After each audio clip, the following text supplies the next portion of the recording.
Cheers, everyone. Thank you for joining me. I am Dave Brown, and this is the New Populist. Well, in one of my recent videos, I discussed China and China's growing influence in the world. They recently brokered this deal between Saudi Arabia and Iran to resume diplomatic relations, and they put forward a peace plan to bring an end to this Ukraine-Russian war that was immediately dismissed by the West. Now, of course, the West does not want peace. They want Russia destroyed. They want to see the fall of Vladimir Putin. And when the Russian Federation has completely collapsed, they want to jump in and pick apart the bone. So China, thank you, but no thank you. Take your plan and go away. Now, while China has been ignored by the West, as far as this peace plan, there was another influential country that has been relatively quiet, and that country is India. Now, Washington, D.C. would like India to do more with regards to Russia, but so far, India has said no. And there are a couple of big reasons why. And in a recent NPR article, they bring up these reasons. So I want to read this article and then break down further why India is not getting involved in this Russia-Ukraine war and why they are not going along with these Russian sanctions. And the article is titled, "A Year into the Ukraine War, the World's Biggest Democracy Still Won't Condemn Russia." In the year since Russia's full-scale invasion of Ukraine, Western democracies have condemned Moscow, slapped wide-ranging sanctions on it, cut back on Russian oil and gas, and sent unprecedented amounts of arms and ammunition to help Ukraine defend itself. But the world's biggest democracy, India, hasn't done any of that. India has solidified ties with Moscow. Prime Minister Narendra Modi met with Vladimir Putin in September and called their country's friendship unbreakable.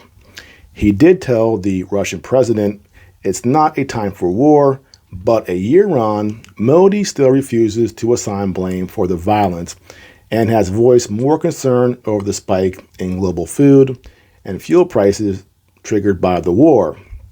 Meanwhile, as Europe eschews Russian oil and gas, India has doubled down on buying Russian oil at bargain prices, much to Washington's chagrin. And India continues to place orders for Russian-made weapons. So here in the article, they point out two main reasons. One, that India gets Russian-made weapons, and more importantly, they're getting cheap Russian oil. Now, what's funny is that the West loves to talk about green energy. We need solar. We need wind.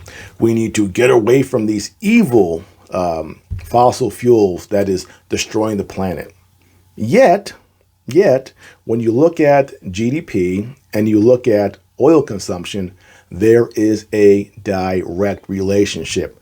So, for example, the United States, our economy, our GDP is $23 trillion. But every day we consume 18.7 million barrels of oil. 18.7. The EU, their economy, $14 trillion. They also consume over 18 million barrels of oil every day. China, their economy, almost 18 trillion. They consume 16 million barrels a day. Now, what about India? India, their GDP, $3.176 trillion, and they consume 4.8 million barrels a day. So if India ever wants to catch up with the United States, with China, the EU, they simply have to consume more oil. There's no way around that.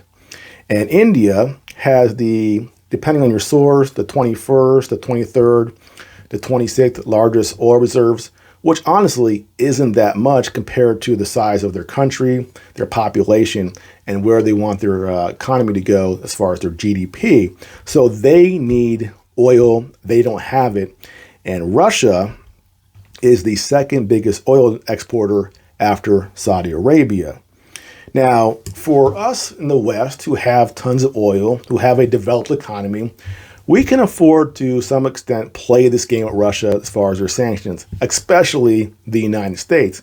Although a country like Germany, they have been hit pretty hard economically because of this lack of Russian oil and gas. But even more so, a country like India, they have over 200 million people living in poverty. They need economic development in order to take these people out of poverty. And they cannot do it without oil. And Russia has a lot of it, and India needs it. And this is where the head of India, Modi, he's not America first. He's not NATO first. He's not Europe first. He is India first. He needs to take care of his people. And so he says these sanctions on Russia, we're not playing this game. We can't afford to. We need to take care of these 200 million people still living in poverty. And the only way you can do that is to increase your oil consumption and grow your gross domestic product. So this war with Russia, these sanctions against Russia, this is really the rich man's game. This is transatlantic, Western Europe, United States geopolitics. And the rest of the world is saying, we're not interested. China's not interested. India's not interested. Africa's not interested. South America's not interested. The only countries that are playing this game, again, is the European Union, the United States, Australia, and say Japan. But even now, Japan is starting to waver a little bit. So good for India to say, we're not playing this game. We're not going to harm ourselves so that neoconservatives in Washington, D.C., living in million-dollar homes in Northern Virginia, can have their game won for them. India saying, no, thank you. This is your problem. You guys deal with it. And we're going to continue to grow and try to bring our people out of poverty. So for India, good for you guys. Continue to ignore Washington, D.C. And do not play this game and hurt your citizens by trying to sanction Russia, an important importer of gas to your country. So good for you. Well, that's it for now. If you are new to this channel, please like and subscribe, and I'll see you next time.